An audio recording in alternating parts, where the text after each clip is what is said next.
দর্শক, খালেদা জিয়ার শারীরিক পরিস্থিতির আরও খবর নিয়ে আমাদের সাথে যুক্ত হচ্ছেন সহকর্মী মাহিলা ইসলাম। মাহিলা, একটু জানতে চাই, এয়ার অ্যাম্বুলেন্সটি যেহেতু আজকে আসছে না, কবে নাগাদ আসতে পারে সে বিষয়ে কোনো তথ্য আপনার কাছে এই মুহূর্তে আছে কিনা, এবং খালেদা জিয়ার সবশেষ শারীরিক পরিস্থিতি কি অবস্থায় রয়েছে সেই বিষয়টিও জানিয়ে দেবেন। নায়াসিনামাইড ও স্যালিসাইলিক সমৃদ্ধ লিলি ফেস ওয়াশ যা ফেসের ডেড স্কিন সেল দূর করে দেয় দ্বিগুণ ফাস্টার ব্রাইটেনিং।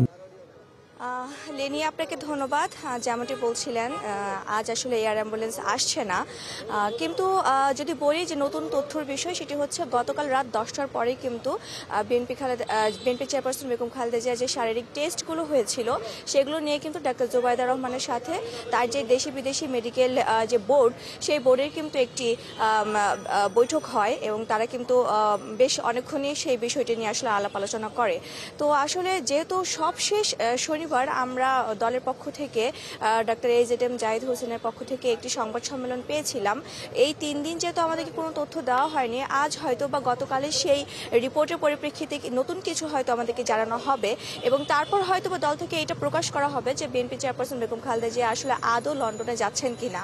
তো আসলে যেহেতু এখনও সেভাবে কার্যক্রম শুরু হয়নি এবং কেউ আসেনি, তো আসলে আমাদেরকে অপেক্ষা করতে হবে হয়তো বেলা 12টা নাগাদ পর্যন্ত যে কখন আমাদেরকে জানায় যে সবশেষ তথ্যটি কি। লিনিয়া।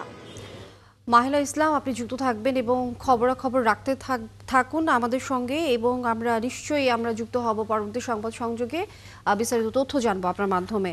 দর্শক, এভার কেয়ার হাসপাতালের সামনে থেকে সহকর্মী মাহিলা ইসলাম যুক্ত ছিলেন এবং আমরা জানছিলাম সেখানকার সর্বশেষ পরিস্থিতি।